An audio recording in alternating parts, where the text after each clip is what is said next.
बना दिया है। संसद का मतलब होता है, संसद हमारा बना हुआ। अब नई बिल्डिंग है ये आपकी, न्यू पार्लियामेंट बिल्डिंग। अब पुरानी वाली इसके पीछे ये वाली, और नई वाली ये है, ठीक है। इसके बारे में डिटेल से बता दिया है सब कुछ। इसमें 3 द्वार हैं, ये कितने किलो का है, इसमें सिंगोल कहाँ से लाया गया था, सिंगोल का काम क्या था, सिंगोल किसने सबसे पहले किसे सौंपा था, ठीक है, ये सब कुछ बता दिया। इसमें कितनी सीटें, मोरपंखी और कमल फूल दोनों बता दिए। क्योंकि अब क्या है, वो जो बेसिक था अब पढ़ना है हमें डिटेल से। हमारा पार्लियामेंट बनता है हमारे लोकसभा, राज्यसभा और राष्ट्रपति को मिलाकर। लोकसभा वो जो निम्न सदन कहते हैं, लेकिन होता बड़ा है, इसमें ज़्यादा से ज़्यादा सीटें हो सकती हैं 530, ठीक। राज्यसभा वो सदन जिसे हम उच्च सदन कहते हैं और बड़े लोगों का सदन कहते हैं। बड़े लोगों का इसलिए कहते हैं क्योंकि हमने लोकसभा का जो एमपी था, जैसे संसद, तो संसद हमने कैसे चुना, अपने प्रत्यक्ष रूप से लोकसभा के को, और हमने कहाँ बैठा दिया, निम्न सदन में, यानी लोकसभा में, निचले सदन में। उच्च सदन में किसको चुना, तो हमने जिसे चुना यानी एमएलए को चुना, और एमएलए ने किसको चुन दिया, राज्यसभा के संसद को। तो वो कैसे लोगों का हो गया, बड़े लोगों का सदन, क्योंकि बड़े लोग चुन रहे हैं, उन्हें विधायक चुन रहे हैं, एमएलसी चुन रहे हैं, तो वो कैसे लोगों का हो गया, बड़े लोगों का। लोकसभा निम्न सदन और राज्यसभा उच्च सदन, 2 सदन हो गए। और तीसरा सदन होता है आपका राष्ट्रपति। इन दोनों का कम्युनिकेशन राष्ट्रपति, तीनों को मिलाकर कौन बनता है, संसद। और संसद बनता है तो संसद क्या बनाता है, आपका कानून। तो उसी के बारे में आज हम पढ़ेंगे डिटेल से। तो हमारा पार्लियामेंट बनता है प्रेसिडेंट, राज्यसभा और लोकसभा से। यही तीनों मिलकर क्या बनाते हैं हमारे लिए, कानून। तो इसके लिए सूत्र है सरल, जबकि कानून सरल नहीं होते इसके बनाए हुए। स से संसद, र से राज्यसभा और ल से लोकसभा। तो संसद 79, 80 राज्यसभा और 81 लोकसभा। अब हम तीनों को ऊपर से नीचे पढ़ते रहेंगे, अधिकृत खत्म। हमें 79, 80, 81 मालूम पड़ गया, यानी 79 संसद है, र से राज्यसभा 80 है, और 81 ल से सरल हो गया, याद हो गया। अब हम ऊपर का नीचे, नीचे के ऊपर। हमें देखो, जब मैं पढ़ाता हूँ तो पता नहीं मैं कहाँ पर पहुँच जाऊँ, कहाँ से फिर वापस आ जाऊँ। मैं इसीलिए पहुँचता हूँ ऊपर तक, ऊपर से वापस आता हूँ, क्योंकि उससे जुड़ी हुई चीज़ें वहाँ तक पहुँचा दूँ, जहाँ तक तुम बाद में सीखोगे वो चीज़ पहले ही बता दूँ, और जब वो आएगी तब तो आएगी, ठीक है। इसीलिए मैंने अलग टाइप से सेट किया है सब कुछ माहौल। तो मैं बात करेंगे आर्टिकल 79 से आर्टिकल 122 तक, भाग 5 में ही है। भाग 5 कहाँ से स्टार्ट किया था हमने, आर्टिकल 52 से। अब कहाँ तक खत्म करेंगे, राम जाने, जब क्लास खत्म होगी तब तक चलेगा, ठीक है। तो फिलहाल 79 से 122 तक हम क्या पढ़ेंगे, सिर्फ संसद पढ़ेंगे, संसद से जुड़े हुए तथ्य पढ़ेंगे। समझ में आ गया, लोकसभा का संसद क्या क्या योग्यताएं हैं उसकी, क्या क्या करेगा वो, राज्यसभा संसद की क्या क्या योग्यताएं, क्या क्या करना चाहता है, क्या क्या कर सकता है। उसके बाद में संसद से बढ़ो, संसद से क्या क्या आगे कर सकते हैं, ये सारी व्यवस्थाएं किसमें पढ़ेंगे हम, 79 से 122 तक। आगे चले, चलो। संसद की बात करें तो भारतीय संघीय विधायिका को संसद कहा जाता है। संघीय विधायिका का मतलब होता है विद्यमान, होता है कानून। विधायिका यानी कानून बनाने वाली कोई, ठीक है, जगह। तो संघीय का मतलब है लोकसभा, राज्यसभा और राष्ट्रपति, तीनों मिलकर चले, उसे क्या कहते हैं, संसद। यानी भारतीय संघीय विधायिका, यानी जो साथ साथ तीनों चल रहे हों और कानून बनाते हों, उसे क्या कहेंगे, संसद। मैं समझाने के लिए इतनी बातें बता रहा हूं, ठीक है। भारतीय संघीय विधायिका को संसद कहा जाता है।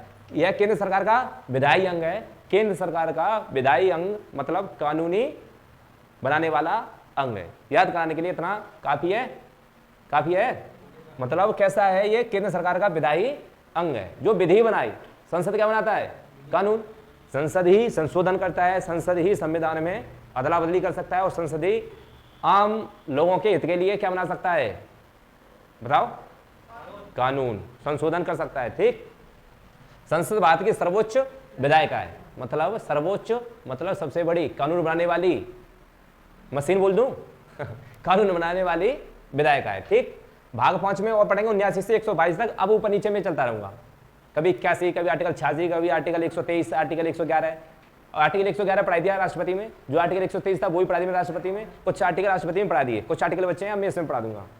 भारत की संसद में राष्ट्रपति और 2 सदन होते हैं, लोकसभा और राज्यसभा, और प्लस 1 राष्ट्रपति। तीनों लोग मिलकर क्या बना देते हैं, संसद बना देते हैं। जो हमारे जो 2 सदन है वो कौन कौन से हैं, लोकसभा और राज्यसभा। जैसे मैंने बताया, लोकसभा निम्न सदन और राज्यसभा उच्च सदन। लोकसभा प्रत्यक्ष रूप से चुने जाते हैं और राज्यसभा के अप्रत्यक्ष रूप से चुने जाते हैं। हम चुनते हैं सीधा उसे कह देते हैं निम्न सदन। ऐसा क्यों, क्योंकि हमने किसको चुना है, एमपी को, और हमने और चुना है किसको, विधायकों को। और ठीक है, अब विधायक किसे चुन देंगे, राज्यसभा के संसद को। तो राज्यसभा के संसद कभी भी क्या ऐसे नहीं होते, भंग नहीं होते। कुल मिला के उनका कार्यकाल तो 6 वर्ष का होता ही है, लेकिन हर 2 साल बाद 1/3 हटते रहते हैं, इसीलिए वो बरकरार बनी रहती है। लोकसभा में क्या होता है कि सरकार में क्या होता है, 2/3 लोग या तो उठकर दूसरी पार्टी पहुंच जाए तो सरकार खत्म, तो राष्ट्रपति आदेश कर देगा भंग करो। किसे भंग करो, लोकसभा को भंग करो। तो वो क्या होता है, 5 साल बाद, 3 साल बाद, 2 साल बाद क्या हो जाती है, टूट जाती है। लेकिन कार्यकाल तो 5 साल का है, मानता हूं मैं भी, लेकिन कभी कभी ऐसी व्यवस्थाएं हो जाती है कि 1 साल सरकार नहीं चलती, गठबंधन की सरकार, मान लो ये गठबंधन हुआ, पार्टी निकल गई, ये तो अपने आप गिर जाएगी, इस्तीफा देना पड़ेगा इस पार्टी के प्रधानमंत्री को, तो वो कैसी हो जाएगी, लोकसभा भंग हो जाएगी। लेकिन राज्यसभा ऐसा कुछ नहीं होती। राज्यसभा क्या होती है, बड़े लोग चुनते हैं, बड़े लोग बैठे हैं वहाँ पर, तो वो क्या करते हैं, सिर्फ कोई भी कानून बनता है तो उसमें लास्ट में विवेचना करने के बाद में राष्ट्रपति को सौंपते हैं, बस उनका इतना ही काम है। कोई भी कानून बनता है तो वहाँ पर क्या करते हैं, सिर्फ उसकी विवेचना करते हैं, मतलब उसको जांचते हैं और उसके बाद वोटिंग करते हैं और राष्ट्रपति को भेज देते हैं। दूसरा, जब आपातकाल लगा होता है तब वो राज्यसभा के मेंबर देश को चलाते हैं राष्ट्रपति के साथ, क्योंकि जो निम्न सदन है वो क्या हो जाता है, भंग हो जाता है, रोक दिया जाता है, उसकी कार्यकारी शक्तियां बंद कर दी जाती, नहीं तो प्रधानमंत्री चलेगी, नहीं किसी मंत्री चलेगी। किसकी चलेगी फिर, राष्ट्रपति और राज्यसभा के सांसदों की, ठीक, और राज्यों में गवर्नर की। अब इसमें क्या होता है कि लोकसभा निम्न सदन और राज्यसभा उच्च सदन, इसीलिए इनको कहा गया। एमएलए एमपी ने चुन दिया, एमएलओ ने चुन दिया है वो राज्यसभा के सांसद, और हमने चुन दिया वो लोकसभा के सांसद। हाँ, एमपी नहीं डालते राज्यसभा में, सिर्फ विधायक और एमएलसी राज्यों के। लोकसभा और राज्यसभा शामिल हैं। जब किसी विधायिका में 2 सदन होते हैं तो 2 सदनी विधायिका कहा जाता है। भारत की तरह जर्मनी में भी कैसी है, 2 सदनी है। हमने 2 सदनी जो व्यवस्था ली है वो कहां से ली है, जर्मनी से। लेकिन जो संसदीय प्रणाली ली है वो यूके से, ब्रिटेन से ली है। और जो ये भारत में पहली निर्वाचित संसद अप्रैल 1952 में अस्तित्व में आई, क्योंकि पहली बार इलेक्शन 1952 में हुए थे, इसीलिए पहली बार संसद कब अस्तित्व में आई, 1952 में। आजादी के साथ संविधान सभा को विधायिका के रूप में जगह दी गई, और संविधान लागू होने के बाद संविधान सभा को अंतरिम संसद माना गया। यह एक सदनी संसद थी। अप्रैल 1952 में संसद के दोनों सदनों के काम करना शुरू कर दिया, राज्यसभा अपना काम और लोकसभा अपना काम। यह क्रम चल ही रहा था जब बीच में, जब तक अकस्मात मृत्यु होने लग गई, जैसे कभी नेहरू जी की हो जाती है, फिर लाल बहादुर शास्त्री की हो जाती है, तो इनसे क्या हो गया, इनका डिसबैलेंस हो गया। किसका, लोकसभा राज्यसभा अलग अलग हो गई, इनका जो कार्यकाल था वो ऊपर नीचे हो गया। इलेक्शन 1952 में सीधे हुए, फिर 57 में हुए, फिर 62 में हुए, लेकिन अब 68 में जाके 66, 67, 68 में क्या होता है, इसका क्या हो जाता है, डिसबैलेंस हो जाता है। राज्यसभा तो अपना काम करती रही, हर 2 साल बाद 2 साल बाद अपना निकालती रही और नए भर्ती करते रही, लेकिन लोकसभा पूरी तरह से भंग हो जाती है और पूरी तरह से फिर जिंदा हो जाती है। अनुच्छेद 79 स्पष्ट कहता है कि संघ का विधानमंडल, यानी जिसे संसद कहा जाता है, में राष्ट्रपति और दोनों सदन होते हैं, उससे कहते हैं हम संसद। तो आर्टिकल 79 में किसकी चर्चा है, संसद के। उच्च सदन के रूप में राज्यसभा, इसे बड़ों का घर कहते हैं, और निचले सदन में प्रधान सदन यानी जनता का सदन यानी मंत्रियों का सदन, या फिर निम्न सदन या छोटे लोगों का सदन लोकसभा को कहते हैं। संसदीय प्रणाली में ब्रिटेन पद्धति पर आधारित है, लेकिन संयुक्त राज्य अमेरिका में विधायिका को कांग्रेस कहा जाता है। जैसे हमारे यहाँ संसद कहा जाता है, ऐसे ही वहाँ पर जो विधायिका, जैसे हमारे यहाँ जैसे दोनों को मिला के, लोकसभा राज्यसभा को मिला के क्या कहा गया है, संसद, ऐसे ही अमेरिका में कहा जाता है कांग्रेस। उसमें होता है 2 सदन, उसमें होता है एक सीनेट और दूसरा होता है निचला सदन। सीनेट को कहते हैं उच्च सदन, प्रतिनिधि सभा में निचला सदन शामिल है, वहां भी सीनेट और दोनों चलते हैं। बात करेंगे लोकसभा की, 79 से पार करो, कैसे पे आ जाओगे, लोकसभा 81 पर। राज्यसभा तो पढ़ लिया आपने 80 में। राज्यसभा का मतलब ही क्या था कि उच्च सदन है जिसमें 12 नियुक्ति कौन करेंगे, राष्ट्रपति, और बाद बाकी ठीक है एमएलए और एमएलसी चुन देंगे। लोकसभा को संसद का निचला सदन, जनता का सदन कहा जाता है। इसके सदस्य सीधी जनता द्वारा चुने जाते हैं। लोकसभा का गठन संविधान के अनुच्छेद 81 के तहत किया गया है। अधिकतम संख्या कितनी हो सकती है, तो अधिकतम संख्या राज्य के प्रतिनिधि 530 हो सकते हैं, किसमें, लोकसभा में। अब सोचना, लोकसभा कितने हो सकते हैं, राज्यों से 530, लेकिन अभी वर्तमान कितने हमारे 543, लेकिन जो ऊपर के 13 हैं वो कहाँ से आए? केंद्र शासित प्रदेशों से। केंद्र शासित से कितने हो सकते हैं? ज़्यादा से ज़्यादा 20 हो सकते हैं, लेकिन अभी वर्तमान में कितने हैं? 13। तो एग्लो इंडियन में 2 थे जो 104वें संविधान संशोधन में हटा दिए, क्रॉस मार दिया उन पे। एग्लो इंडियन तो समझ रहे होगे, नहीं समझ रहे तो बता दूं, जो अंग्रेज छोड़ गए थे यहाँ पर, यहाँ के लोगों से शादी कर ली, या फिर यहाँ के महिला ने वहाँ के लोगों से किसी से शादी कर ली, वो यहाँ पर रह गए, तो वो कैसे हो गए? एंग्लो। अभी तक तो हमने उन्हें सम्मान दिया, लेकिन अब पूरी तरह से हटा दिए। SC ST और जो OBC, ये जो आरक्षण था वो हमने क्या कर दिया, अभी आगे 2026 तक बढ़ा दिया है। अभी तक उसमें कोई बदलाव नहीं होगा, ये बात कही गई थी 104वें संशोधन में। ठीक, वर्तमान में संख्या 543 है, 524 है आपके राज्यों से और 19 केंद्र शासितों से। तो टोटल 524 राज्यों को प्रतिनिधित्व करते हैं, 19 केंद्र शासित से करते हैं, ऐसे मिला के हमारे 543 हो जाते हैं। इससे पिछली वाली में 545 थे, 2 हटा दिए। एंग्लो इंडियन 2019 में 2 हटा दिए, इसीलिए अब कितने बच्चे हमारे? 543 बचे। अधिकतम संख्या कितनी हो सकती है? 550, लेकिन वर्तमान में कितने? 543। अधिकतम 550 जब होगी, 52 तब होती थी जब एग्लो इंडियन थे। जब एग्लो इंडियन हटाई दिए तो 550 होगी। ठीक, पहले के संविधान में हमारा कितना लगा था? 552, अब कितने हो गए? 550। अब जो उम्मीद है हमें, क्या करें, POK को कब डालें तो अपने आप बढ़ जाएंगे, 550 हो जाएंगे, हो सकता है। अनुच्छेद 81 पहला कहता है कि संख्या 530 से अधिकतम नहीं हो सकती लोकसभा का। यही 81B कहता है कि संख्या 20 से अधिक नहीं हो सकती केंद्र शासित राज्यों में। दोनों कहते हैं, ये लिखा हुआ है आर्टिकल 81 में, इसके क्लॉज 1 और क्लॉज 2। ऐसा जो 331 के तहत राष्ट्रपति एग्लो इंडियन समुदाय के प्रतिनिधियों को लेना चाहिए। अब ये क्या कहते हैं, हमने 104 में हटवा दिया। बैठक में नामांकन किया जाता है, लेकिन 126 में संविधान संशोधन विधेयक में 104 संविधान संशोधन था, इसमें 70 वर्ष के आरक्षण को 80 वर्ष में बदल दिया है, SC ST OBC का, और एग्लो इंडियन खत्म कर दिए हैं। और सन 2026 तक ये क्या रहेगा?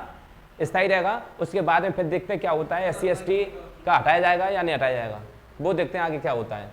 राज्यों को लोकसभा की सीटों का आवंटन 1931 जनगणना के आधार पर किया जा रहा है। 2026 तक इसे क्या रखा जाएगा? लागू रखा जाएगा।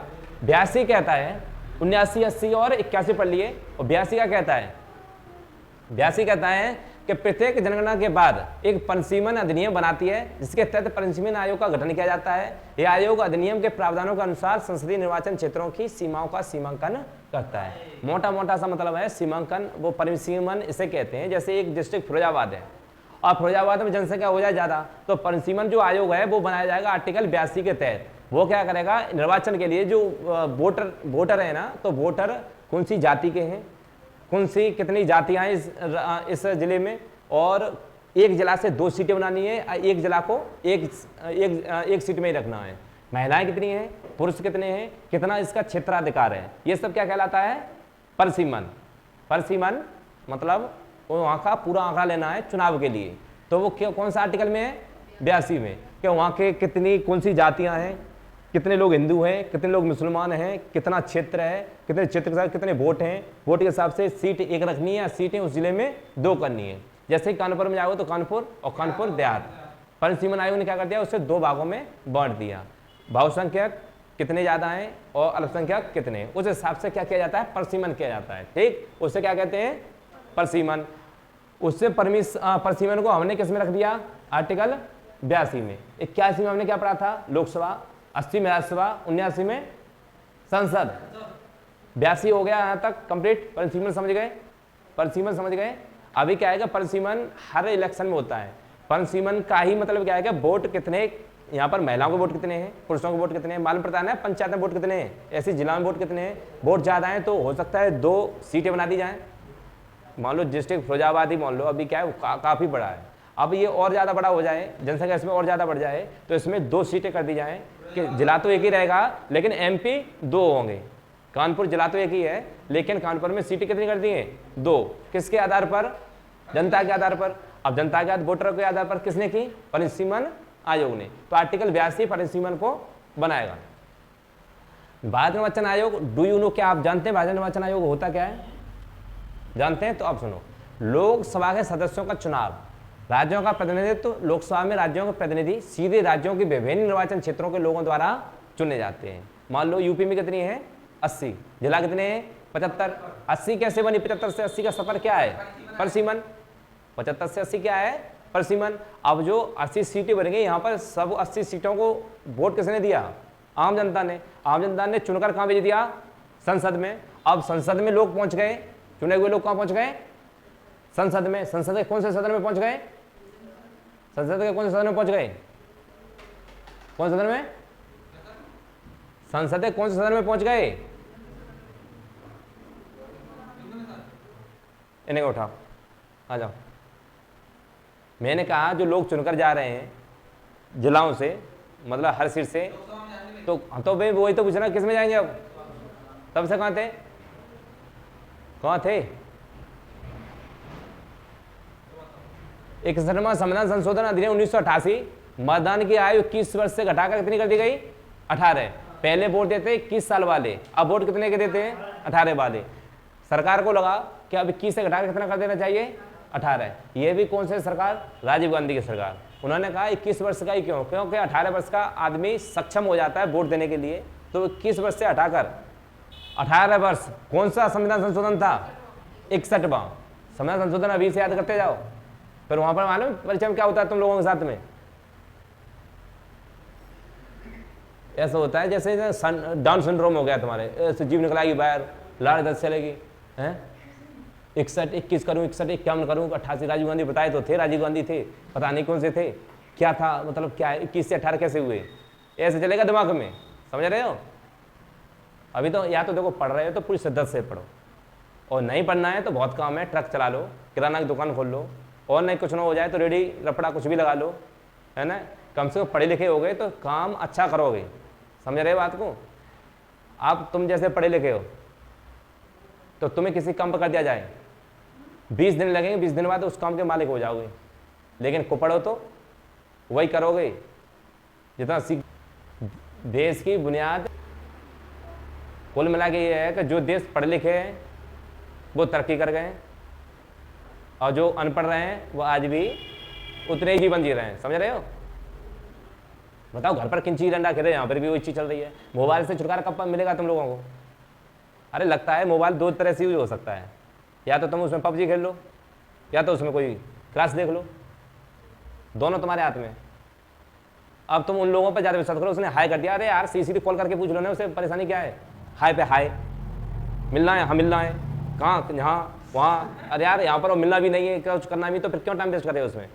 लिया फोन में लग गए। अरे पहले की दुनिया होती थी, पहले कहीं रिश्तेदारी में जाते थे तो लोग चार बैठते, कुर्सी उसी बिछा के ऐसे बैठ गए आराम से, वो रिश्तेदारी खोलते थे, एक दूसरे से बताते थे किसको क्या करना है। अब तो बस फेसबुक खोल ली, सब पूरी पार्टियाँ सब वहीं पर वोट पड़ जाएंगे तुम्हारे, जो जैसा डाल देगा उसे पढ़ लोगे, जैसा तुमने सुन लिया वैसा ही मान लोगे। अरे यार कम से कम 4 लोगों के पहले आदमी आता था, कैसे वोट पड़ते थे मालूम है। रिश्तेदारी में गए, भाई साहब कहाँ के विचार हैं वोट डालने के, तब वो अपनी परेशानी बताता था, हमें सरकार से इतना घाटा है, फिर हम अपनी अच्छाई बताते थे, वो उसकी अच्छाई या हम अपनी बुराई, तो उससे मालूम पड़ता था वोट देने लायक कौन सी सरकार है। वो बताता 10 साल पुरानी बात कि यार पहली सरकार थी, ये ऐसे ऐसे हुआ था। अब क्या बताता है, सब फेसबुक और उस वाले व्हाट्सअप पे। कमजोरी है ये तुम्हारी, ये हमारे व्हाट्सअप फेसबुक दोनों ही हमारे नहीं है, दोनों ही अमेरिका से हैं, और दोनों ही वायरस हैं। जितने भी गेम हमारे इंडिया में पब्लिश किए गए हैं वो सब विदेशी गेम है, वायरस लगा दिया तुम लोगों के। बजट सवेरे से उठाएगा वही पबजी और वो। अब तो मैंने देखा है लड़के वो मंगा लेते हैं 80-100 रुपए के, वो अंडरवियर है नहीं पहनने के लिए, लेकिन वो मंगा लेंगे अंगूठे पे लगा के पबजी खेलने के लिए। वो क्या है, फिंगर चलाने के लिए। अब बताओ क्या करोगे इनका। एक तो बिजली खर्च कर रहे थे इसकी, दूसरा समय नष्ट कर रहे हैं, अपना ज्ञान खत्म कर रहे हैं। ये वायरस है। वो लोग अपने पढ़ाई में लगे और तुम लोग पबजी और गेम में लगे हो। वहाँ से हटोगे फेसबुक, वही तुम्हारा डाटा पूरा जा रहा है अमेरिका पे, उसमें लग गए। अरे फेसबुक चलानी है तो उस हिसाब से यूज करो ना, लेकिन उसमें किसी सनसनी खबर डाली ये बात है, लेकिन तुमने सोचा नहीं, तुमने और 10-20 लोगों को फॉरवर्ड कर दिया। उस पर लिखा है माता आपकी कृपा करेंगे, और 20 करो, और 20 करो। भाइयों फैला दो इसे, भाइयों ये हो गया है, भाइयों ये लगता है तुम्हें भगत सिंह बन गया था उस समय पे। हद है यार। यहाँ क्लास चल रही है, वो अपने मोबाइल में लगे, क्या आ रहा है मोबाइल में बताओ। फेसबुक के तुम्हें वो भी नहीं मालूम होंगे संस्थापक कौन है। वो आदमी जॉगिंग कर रहा है, तुम लोग फेसबुक लगे हो सुबह सुबह। वो आदमी जाके अपने प्राणायाम और वो कर रहा है, योग साधना कर रहा है, और तुम उसमें हाँ उसमें स्टेटस, अब हवन करते हुए, अब फलाने जाते हुए, गाड़ी बाहर रख लिया, हाँ ये करते हुए। अरे हद हो गई यार। अपना स्टेटस दिखा रहे हो तो स्टेटस तो दिखाया नहीं जाता, लोग बनाते हैं तुम्हारा स्टेटस। तुम अपना स्टेटस खुद दिखा रहे हो तो तुम किस चीज़ के मानो।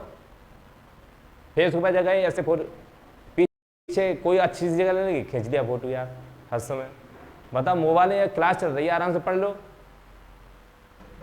एक श्रम संविधान संशोधन अधिनियम 1988 में इसमें 21 से घटाकर कितनी कर दी? 18। और कर क्यों दी? क्योंकि हमारे युवा प्रधानमंत्री राजीव गांधी, और राजीव गांधी युवा थे तो उन्हें लगा कि युवाओं की तरफ सोचना चाहिए, क्योंकि 18 साल के बाद में बच्चा क्या हो जाता है समझ, क्योंकि वो ग्रेजुएशन में आ जाता है। 18 साल के बाद में ग्रेजुएट होने की उसमें आ जाता है। तो 3 साल मतलब क्या है, ये वंचित न किया जाए। 21 से हटाकर कितना कर दिया गया?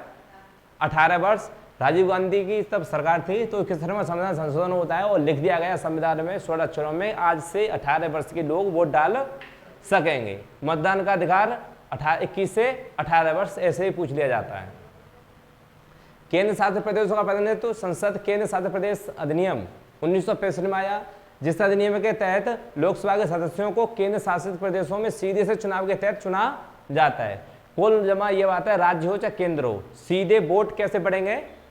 एमपी को पड़ेंगे। वो एमपी कहाँ जाएगा? लोकसभा में जाएगा। उसे कहते हैं निम्न सदन। बात करें मनोनीत सदस्य, पहले 2 चुने जाते थे, एग्लो इंडियन, लेकिन वर्तमान में ये खत्म कर दिए गए। 2009 में 95 संविधान संशोधन अधिनियम 2009 में आता है। इस प्रावधान में 2020 तक इसे बढ़ा दिया गया था, लेकिन जो 20 में आता है उसमें 104 के तहत first past the post voting system के तहत इसे हटा दिया गया। किसको? एग्लो को। 2009 तक बढ़ा दिया गया था, 20 तक बढ़ा दिया गया। 2009 में हुआ था, पहले 95 में हुआ, 2009 तक बढ़ा दिया। 2009 से में हुआ था वो 2020 तक बढ़ा दिया। 20 में हुआ उसमें हटा दिया गया। ठीक, अब कितने बचे हैं? 543 एमपी लोकसभा में। बात है मेंबर ऑफ पार्लियामेंट, यानी क्वालिफिकेशन और उसकी डिस्क्वालिफिकेशन, मतलब उसकी योग्यताएं और अयोग्यता दोनों ही पढ़ेंगे। तो लोकसभा के सदस्यों की योग्यता क्या होती है? वह भारत का एक जिम्मेदार नागरिक हो, उसकी उम्र 25 साल हो चुकी हो, वो लाभ के पद पर न हो, जैसे प्रोफेसर, पीएचडी अधिकारी, आईएएस अधिकारी, वो क्या हो वर्तमान में उस कुर्सी पर न बैठा हो। कुल मिला के ये है कि सरकार से उसकी कोई आमदनी न हो। सरकार से जब वो तनख्वाह पा रहा है तो वो लाभ के पद पर है, क्योंकि सरकार की जो तनख्वाह होती है वो आम जनता की तनख्वाह होती है। तो किस पर हो गया? लाभ के पद पर। तो उससे इस्तीफा देकर क्या करेगा? वो इलेक्शन लड़ेगा, तब तक उसे होल्ड करेगा। जब वो जीत जाता है तो उसे संभालेगा, उस नौकरी से रिजाइन कर लेगा, नहीं तो पेंशन मिलेगी उसकी, नहीं तो जो मिल चुकी तुम्हें सैलरी वो मिल चुकी है, उसे इस्तीफा देकर इलेक्शन लड़ सकता है। तो दोनों काम एक साथ नहीं कर सकता है। मैं आईएएस भी बन जाऊँ और साथ में एक जिलाध्यक्ष भी बन जाऊँ, ऐसा नहीं हो सकता। सिर्फ एक, या एमपी भी बन जाऊँ वो आईएएस भी बना रहा हूँ, होम मिनिस्ट्री को भी संभाल लूँगा और लोकसभा को भी, ऐसा भी नहीं हो सकता। सिर्फ एक जगह, ठीक है। तो लाभ के पद पर नहीं होना चाहिए, उसमें और कई कंडीशन है। ये तो तुम्हारी योग्यता के आधार पर इतनी हो गई। तो किसी भी लाभ के 25 वर्ष की उम्र और मानसिक रूप से सही हो, पागल दिवालिया न हो और भारत का नागरिक होना चाहिए। लोक प्रतिनिधित्व अधिनियम 1991 के तहत अन्य योग्यताएं आती हैं। इसमें वह व्यक्ति राज्य या केंद्र शासित प्रदेश के उस निर्वाचन क्षेत्र में पंजीकृत मतदान होना चाहिए यदि कोई व्यक्ति आरक्षित सीट पर चुनाव लड़ना चाहता है। आरक्षित सीट पर चुनाव लड़ना चाहता है, जैसे किसी क्षेत्र में आरक्षित गति एससी सीट रहेगी या फिर महिला सीट रहेगी, उस पर चुनाव लड़ना चाहता है, तो उसे किसी भी राज्य या केंद्र शासित प्रदेश में SC ST का सदस्य होना चाहिए। जैसे कहा जाता है कि SC है या ST के लिए यहाँ पर क्या है? सीट है, तो SC ST का उस पर क्या होना चाहिए? सर्टिफिकेट, वहाँ का निवासी हो, उस पर वहाँ का सर्टिफिकेट हो कि हाँ ये वास्तव में कौन है? SC या ST है। अब उसके बाद में वो इलेक्शन लड़ सकता है। लेकिन वहाँ पर ऐसी आरक्षित ना हो सीट, तो वहाँ पर क्या होता है? जैसे जनरल हो, सामान्य सीट हो, तो वहाँ पर क्या कर सकता है? वो इलेक्शन लड़ सकता है, सामान्य में जा सकता है, लेकिन सामान्य उसकी जगह नहीं ले सकते। इतना समझ में आ गया? वो कौन से में किया गया था? अधिनियम 1951 के तहत ये योग्यता दी गई उन्हें। उसके बाद में अयोग्यताएं क्या क्या है कि संविधान के अनुसार कोई व्यक्ति संसद का सदस्य नहीं बन सकता है अगर जो उसके पास ये चीज है, भारत सरकार या किसी राज्य सरकार का अधीन कोई लाभ का पद धारण करता है। मान लो राज्य सरकार में कोई अधिकारी है और केंद्र सरकार में वो क्या कर लेता है? इलेक्शन लड़े, यानी एमपी का इलेक्शन लड़ता है और यहाँ पर एसडीएम है, एसडीएम की पोस्ट पर है वहाँ एमपी का, तो ये नहीं हो सकता। तो ये अयोग्यता है। विक्षिप्त बुद्धि का या दिवालिया, यानी कम बुद्धि, या फिर बैंक करप्ट हो, लोन लेकर उसने लोन पैसा नहीं दिया हो, उसका दिवाला निकल चुका हो, मतलब बेईमान हो, साख उसकी खराब हो वो नहीं लड़ सकता। स्वेच्छा से किसी विदेश राज्य की नागरिकता प्राप्त कर ली हो, मान लो वो कनेडियन हो जाए या फिर यूएई या दुबई या कहीं का भी हो जाए, अरेबियन हो जाए, कनेडियन हो जाए, अमेरिकन हो जाए, तो वो यहाँ पर इलेक्शन नहीं लड़ सकता। उसके बाद संसद द्वारा बनाए गए किसी भी कानून द्वारा अयोग्य ठहरा गया हो, किसी भी कानून संसद द्वारा, जैसे उसमें कोई ऐसा चार्ज लगाया हो, जैसे उस पर 2 साल की सजा हो गई हो उसे, या फिर कोई ऐसा केस सती बाल प्रथा या ऐसा कोई भी लगता है तो वो अयोग्य ठहरा जाएगा। 51 में और बातें कही गई, किसी चुनावी अपराध या चुनाव में भ्रष्टाचार के लिए दोषी नहीं ठहराया जाना चाहिए कि उसने शराब पिलाकर वोट खरीदे हैं या फिर उसने पैसा बांटकर वोट खरीदे हैं, ऐसा भी नहीं होना चाहिए। नहीं तो उसकी क्या है, उसकी जैसे वो जीत गया तो उसकी वो निरस्त कर दी जाएगी, पद निरस्त कर दिया जाएगा। किसी भी अपराध में 2 साल या उससे अधिक सजा नहीं होनी चाहिए। वह तय सीमा के अंदर चुनाव खर्च का ब्यौरा देने से नहीं चूके। मतलब ये है कि उसके पास पैसा है, कहीं उसने वोट नहीं खरीदे हों, उससे पहले क्या है कि इलेक्शन लड़ने से पहले अपनी संपत्ति को गिराना होगा और उसके बाद में वो इलेक्शन लड़ेगा, ताकि क्या करप्शन करके उसकी अपनी संपत्ति को बढ़ाने ले। लेकिन आज यही होता है ना, संपत्ति तो तुम्हें लगता है ना विधायक एमपी मंत्री के पास बहुत संपत्तियां हैं, लेकिन वो संपत्तियां कैसी हैं, बेनामी, लेकिन उनकी एक्चुअल तो उतनी है। लेकिन एक्चुअल के साथ साथ एक नाम समझ जाओगे अपने आप, महाराष्ट्र के सीएम हुआ करते थे बहुत दिन पहले, वो जब कहते हैं कि जब वो बने थे तब उनके पास कुछ भी नहीं था, लेकिन अब महाराष्ट्र पूरा उनका ही है। मतलब कहने का ये है उनके नाम में नहीं है, लेकिन कंट्रोल में उनके ही है, इनडायरेक्टली उन पर ही है। ठीक, किसी ऐसे लाभ के पद पर नहीं रहना चाहिए जिसमें सरकार की 25% हिस्सेदारी हो। उन्हें भ्रष्टाचार या विश्वासघाती कार्य सरकारी सेवा से बर्खास्त नहीं किया गया हो। जैसे मान लो वो IAS दिखाई रहा है, उस पर रिश्वतखोरी का क्या है, चार्ज लगा हुआ है, मतलब रिश्वतखोरी का इल्जाम लगा हुआ है, और फिर वो चाहेंगे मैं MP के लिए इलेक्शन लड़ लूँ, तो ऐसा नहीं होगा, तो वो भी किस में आ जाएगा, अयोग्यता में आ जाएगा। विभिन्न समूह के बीच शत्रुता को बढ़ावा देने रिश्वतखोरी के लिए दंडित नहीं किया जाना चाहिए, नहीं तो किस में आ जाएगा, अयोग्यता में। उसे छुआछूत, दहेज, सती जैसे समाज अपराध में मतलब ऐसे केस नहीं लगे होने चाहिए कि वो भेदभाव रखता है, या फिर महिलाओं का सम्मान, मतलब महिलाओं के खिलाफ मतलब कोई केस लगा हुआ है, तो ऐसे में भी उसे अयोग्य ठहराया जाएगा। अधिनियम कौन सा था, 1951 का, क्योंकि 52 में इलेक्शन हुए थे, 51 में ये सारी शर्तें लिख दी गई थी। दल बदल का आधार है कि दल बदल का मतलब है उछल कूद वाले, जैसे कि तुम हो अभी इधर से उधर, उधर से उधर, यही नहीं मालूम पड़ता है कि कौन सी यूनिवर्सिटी में हो, अभी अपनी वाली में हो या किसी दूसरे की यूनिवर्सिटी में हो। ठीक है, तो ये दल बदल वाले जो कबूतर थे, इधर से उड़ गए उधर, उधर से उड़ गए उधर, उनको बंद करना बहुत जरूरी रहा। क्योंकि जब राजीव गांधी थे तो राजीव गांधी को डर यह था कि जो दल बदलू है ना, दल बदलू, उनको लगता है युवा प्रधानमंत्री बना दिया, माँ की जगह ले ली इस आदमी ने, और उसके बाद में कुछ इसमें भटकने लग जाएंगे। जो कबूतर हैं वो क्या करेंगे, दूसरी पार्टी में धीमे धीमे सरकने लग जाएंगे। तो उन्होंने कौन सा कानून ला दिया, दल बदल कानून। अनुसूची भी जोड़ दी 10वीं। उन्होंने कहा अगर आदमी 2/3 मतलब समझ रहे हो, 2/3 मतलब 100% 66% लगातार एकदम जाते हैं तो वो दल बदल में नहीं आएंगे।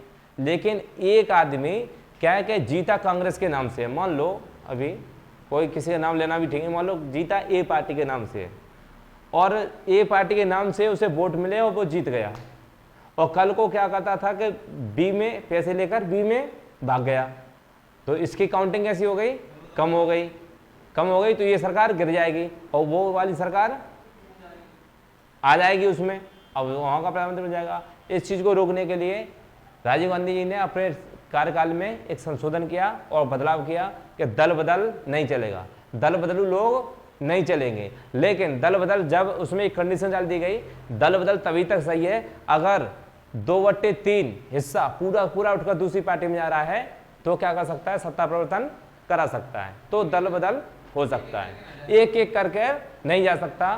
ठीक, क्योंकि 2/3 जाएगा तो इसका मतलब ये है तुम्हारा जो प्रधानमंत्री है वो अच्छे से काम नहीं कर रहा है, तो वो बदल सकते हैं, दूसरी जगह जा सकते हैं। लेकिन एक एक करके लालच में टुकड़ों में, मान लो अभी 10 दिन पहले चला गया एक, परसों चला गया 2 और चले गए 3, ऐसे नहीं तोड़ना चाहिए। ठीक, दल बदल।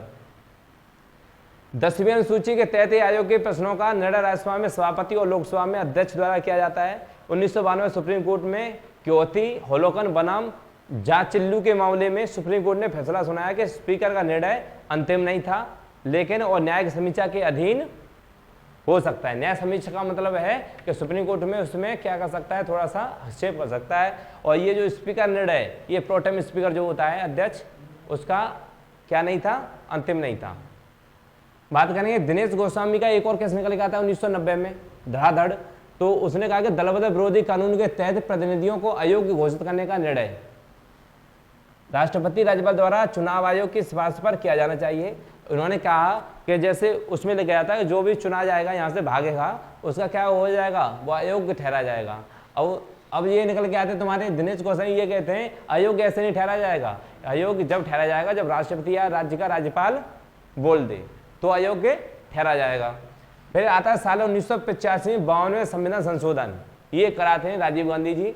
दल बदल विरोधी कानून पारित किया गया। अधिनियम 2003 के 91वें संविधान संशोधन के तहत यह प्रावधान यदि किसी पार्टी के 2/3 सदस्य, इसमें कर दिया गया अगर जो कोई जाता छोड़कर तो क्या कहलाएगा, दल बदल, उसकी योग्यता फिर से इलेक्शन कभी भी लड़ नहीं सकता, उसकी योग्यता समाप्त, मतलब वो संसद रहा ही नहीं। ठीक, अब छोड़ के कौन जाएगा। अगर फिर उसी में थोड़ा संशोधन कर दिया, नरमाई दे दी गई 2003 में 91वां संशोधन। पहले कौन सा हुआ था, ये वाला 52, फिर होता कौन सा 91 नंबर वाला 2003 में आकर उसमें यह कर दिया गया चलो ठीक है, एक जाएगा तो उसे नहीं माना जाएगा, वो संसद है ही नहीं। ठीक, लेकिन पार्टी पूरी चली जाए दूसरी साइड 2/3 तो माना जाएगा, तो उसकी सदस्यता खत्म नहीं की जाएगी। ये कहा गया 2003 में 91वें संविधान संशोधन में। इतना आ गया समझ में। इतना लोकसभा की अवधि कितनी रहेगी, तो ये चुनाव से जीतने के बाद 5 साल तक ये रहेंगे। लेकिन एक संशोधन हुआ उसमें 6 साल कर दिया गया, तब कि अगर बीच में कोई इमरजेंसी लग जाती है, बीच में कोई इमरजेंसी डिक्लेयर हो जाती है तो उसका कार्यकाल 1 साल के लिए बढ़ा दिया जाएगा। इसके लिए 5 से कितना हो गया 6। लेकिन वर्तमान में या पहले भी कितना रखा गया है 5 साल। तो लोकसभा का कोई भी सदस्य कितना रह सकता है 5 साल। जब 5 साल के बाद उसे राष्ट्रपति द्वारा भंग कर दिया जाएगा। ठीक, चलो 42 संविधान संशोधन अधिनियम 1976 में लोकसभा का कार्यकाल 5 से कितना कर दिया गया था 6, क्योंकि जो इंदिरा गांधी जी के कार्यकाल में लगातार जो 3 इमरजेंसियां लगी थी, 3 लगातार, तो 3 इमरजेंसियों में क्या हुआ था कि जो लोकसभा के जो अध्यक्ष थे वो थे सदस्य थे, वो क्या कर रहे थे, तो 5 साल के लिए चुन कर गए, लेकिन बीच में क्या लग गई इमरजेंसी। तो उन्होंने इंदिरा गांधी ने फटाफट क्या किया, एकदम संशोधन करा दिया, कहा कि 1 साल और मैं बढ़ाती हूँ। वो कौन होती है, मतलब वोट डाल डूल के कहा कि अगर जो इमरजेंसी लगती है तो उस पीरियड को 5 साल की जगह क्या कर दिया जाएगा 6 साल कर दिया जाएगा, उस समय को हटा दिया जाएगा, तुम 5 साल पूरे के पूरे जियोगे, 1 साल वो तुम्हें एक्स्ट्रा दे दिया जाएगा। तो कौन से अधिनियम था, 42वां संविधान था 1976 में, जब तुम्हारा लघु संविधान संशोधन कहा गया है। इसे 42वें को क्या कहा गया है, लघु संविधान कहा गया है, क्योंकि इसमें कई मौलिक कर्तव्य भी जुड़े। तुम्हारा जो कानून था वो क्या कहते हैं, संपत्ति का अधिकार, वो भी हटाया गया था, इसी में हटाया गया था। संविधान के 83(2) यानी 44 संविधान संशोधन अधिनियम 1978 के माध्यम से इसे पुनः 5 वर्ष कर दिया गया। इन्होंने क्या कर दिया था 5 से 6, क्योंकि 1 साल वो इमरजेंसी वाला बढ़ा दिया जाएगा। लेकिन फिर से कितना कर दिया गया 5। अब कहा गया है कि जब इमरजेंसी लगी तब बढ़ाया जाएगा ना, पहले से क्यों 6 साल। ठीक, तो कितना कर दिया गया फिर से 5 साल। याद रखना 42 में 6 साल कर दिया गया और 44 में फिर से 5 साल कर दिया गया। 42वें संविधान संशोधन में 6 साल इंदिरा गांधी जी ने, जब लौट के 83वां 1978 में मोरारजी देसाई की सरकार आती है, वो एक और संविधान संशोधन करते हैं 44वां, तो उसमें क्या करते हैं फिर से 5 साल कर दिया जाता है। क्योंकि क्या है, कांग्रेस से तंग आ गई थी जनता, तो उन्होंने गैर कांग्रेस पार्टी कब बना दी 78 से लेके 80 तक। वो भी चल नहीं पाई क्योंकि वो गठबंधन की थी। तभी पहले विदेश मंत्री बन के गए थे तुम्हारे अटल बिहारी वाजपेयी, जो यूएन में हिंदी में भाषण देकर आए। ठीक, चलो भारत में किसी भी लोकसभा निर्वाचन क्षेत्र की मतदान सूची में नामांकित अभ्यर्थी अधिकतम 2 निर्वाचन क्षेत्रों से उपस्थित हो सकते हैं। जैसे अभी राहुल गांधी जी 2 जगह से लड़े थे, एक अमेठी से, एक केरल में वायनाड से। अमेठी से स्मृति ईरानी ने हरा दिए तो फिर वायनाड से जीत गए। तो एक सदस्य 2 जगह से क्या कर सकता है, चुनाव लड़ सकता है। कौन? लोकसभा का। राज्यसभा की तो जरूरत ही नहीं है लड़ने की 2 जगह से। नामांकन पत्र उम्मीदवार स्वयं या उसके द्वारा अधिकृत प्रस्तावों में किसी के द्वारा दाखिल किया जा सकता है। राष्ट्रीय एवं राज्य स्तरीय दलों के प्रतिनिधियों के लिए एक प्रस्ताव होगा। यदि उम्मीदवार स्वतंत्र है तो उसके लिए कितने प्रस्तावक होने चाहिए? 10। मतलब 10 सहपाठी के 10 लोग मोहर लगाए कि हाँ हम इसके साथ हैं और चलो इनको क्या कर दिया जाए, पर्चा फाइल कर दिया जाए। इनकी जमानत राशि कितनी रखी गई? 25,000। अगर SC ST है तो 12,500, और जो जनरल का है तो 25,000। अगर जो तुम्हारे वोट कितने कम पड़ते हैं, उस आंकड़े से कम पड़ते हैं, 6% से कम पड़ते हैं, तो आपकी जमा राशि कैसे कर दी जाएगी? जब्त, यानी पैसा वापस नहीं किया जाएगा, वो खत्म कर दिया जाएगा पैसा। ठीक, तो सुरक्षा जमा राशि कितनी है? 25,000 और 12,500 रुपये SC ST OBC नहीं, SC ST के लिए। फिर लेते ही अपनी शपथ। इतना सब इनका सब कुछ हो गया, इलेक्शन लड़ लिया इन्होंने, इनकी जमानत राशि जमा हो गई और ये अब मैदान में आ गए। मैदान से जीत भी गए और चले भी गए, और चलने के बाद में ये शपथ लेते हैं लोकसभा के सदस्य। वो कहते हैं आई, कोई बनेगा भी लोकसभा सदस्य MP, तुम बनोगे? हाँ। तो मैं प्रशांत, कैसे बोलोगे? महेशमती साम्राज्य की? ऐसे नहीं। मैं प्रशांत विधि द्वारा बनाए गए संविधान, ठीक है, के सामने, ये इंग्लिश में पढ़ लो, having been elected a member of the house of the people do swear, यानी कसम खाता हूँ, यानी शपथ लेता हूँ, in the name of God, कोई भी भगवान का नाम है, that I will wear true faith and allegiance in of the constitution of Indian as by law और established, that I will uphold the sovereignty and integrity of India, and that I will faithfully discharge the duty upon which I am about to enter। वो कहता है कि अगर जो मैं इस काम को अच्छे से निर्वाह नहीं करूं तो मुझे क्या कर दिया जाए? हटा दिया जाए। और मैं कसम खाता हूं संविधान की या भगवान की या ईश्वर को साक्षी मानकर मैं ये वादा करता हूँ। तो ये वादे करते हैं, शपथ खाते हैं, ठीक है, कसम खाते हैं, लेकिन कितने खरे उतरते हैं वो तो सबको मालूम है, कितने खरे उतरते हैं। तो इनमें भी पढ़ लें, अपनी तेलुगु में पढ़ लें, तमिल में पढ़ लें, किसी में भी पढ़ लें, वो शपथ तो शपथ है। राष्ट्रपति या उनके अधिकृत व्यक्ति के समक्ष व्यावहारिक रूप से प्रोटेम स्पीकर के समक्ष क्या लेनी पड़ती है? शपथ। अब सब चुन के आ गए, उनमें से एक बुढ़ऊ होगा, बुढ़ऊ जानते हो, जिम्मेदार, उनमें से एक जिम्मेदार उठाया जाएगा और क्या बना दिया जाएगा? लोक प्रोटेम स्पीकर अभी बनाया जाएगा। प्रोटेम स्पीकर ही लोकसभा अध्यक्ष को बनाएगा, वो देगा, शपथ दिलवाएगा। तो उनमें से एक चुन लिया जाएगा प्रोटेम स्पीकर, मतलब एक क्या है, स्पीकर के बाएं वाला, क्या अभी सबको क्या दिलाएगा? शपथ। उसके सामने सबको क्या लेनी पड़ेगी? शपथ लेगी। 104 के तहत सदस्य शपथ लिए बिना सदन की बैठक में भाग नहीं ले सकते। यह अनुच्छेद 104 कहता है कि अगर जो कोई भी लोकसभा सदस्य वहां पर जाता है और बिना शपथ लिए उसमें बैठ नहीं सकता। शपथ लेगा प्रोटेम स्पीकर के सामने। लोकसभा अध्यक्ष भी किससे शपथ लेता है? प्रोटेम स्पीकर से, ठीक है। राष्ट्रपति से नहीं लेता लोकसभा अध्यक्ष, किससे लेता है? Pro tem speaker. प्रोटेम स्पीकर कौन होता है? जो उनमें सबसे सीनियर हो, उनमें सबसे कैसा हो? सीनियर हो, कई बार से चुनता आ रहा है, कई 10, 20, 30 सालों से चुना हुआ आदमी है, तो उसे क्या बना दिया जाएगा? कुछ देर के लिए प्रोटेम स्पीकर बना दिया जाएगा। फिर बात करेंगे वेतन और भत्ते की। तो इनको वेतन भत्ता तो बहुत ज़्यादा मिलता है। दोनों की बात कर लेते हैं, लोकसभा और राज्यसभा की। तो संसद के दोनों सदनों के सदस्यों को संसद द्वारा निर्धारित वेतन और भत्ते लेने का अधिकार है। संविधान में पेंशन का कोई प्रावधान नहीं है, लेकिन संसद अपने सदस्यों को पेंशन देती है। जब संविधान में है नहीं पेंशन इनको मिलेगी, लेकिन संसद इनको पेंशन देती है। 1954 में संसद ने संसद सदस्यों के वेतन भत्ते और पेंशन अधिनियम को अधिनियत किया। बस 2018 में सदस्यों का वेतन कितना था? 50 से बढ़ाकर कितना कर दिया है? 1 लाख पर महीना। और क्षेत्र भत्ता सबको जोड़ते जाना, 1,45,000 से 70,000, यानी 1,70,000 रुपये, ठीक है। उसमें कार्यालय व्यय 45,000 से कितना कर दिया? 60,000। 1,70,000 और 60 कितने हो गई? उसके बाद में पहले 2010 में काम के दौरान आवास के प्रत्येक दिन के लिए दैनिक भत्ता था 1,000 रुपये, अब कितना कर दिया? 2,000 रुपये। कितना हो गया दैनिक? 2,000 रुपये रोज, दो 90,000 रुपये ये हो गए और 2,30,000 वो कितने हो गए? नहीं, 2-3 से ऊपर निकल गया। 90,000 जोड़ना, 1,00,000 और 70,000, 1,70,000 और ये 60,000, 2,00,000, 2,30 और 90,000, ये 2,000 रुपये प्रतिदिन कितने हो गए? 60,000 रुपये हो गए। तो 2,90,000 रुपये की क्या हो गई? सैलरी हो गई। 2,90,000 के साथ में हवाई यात्रा फ्री रहती है इनकी और कॉलिंग फ्री रहती है। उसके बाद में गाड़ी का डीजल पानी सब फ्री रहता है। जो इनकी 500 रुपये की थाली होनी चाहिए वो सिर्फ इनको मजा 25 रुपये में मिलती है। कितने में? 25 रुपये में। दवा के चिकन और बटर बिरयानी सब कुछ मारते हैं मात्र 25 रुपये में। ठीक, तो ये सब किसका खाते हैं? आम जनता का।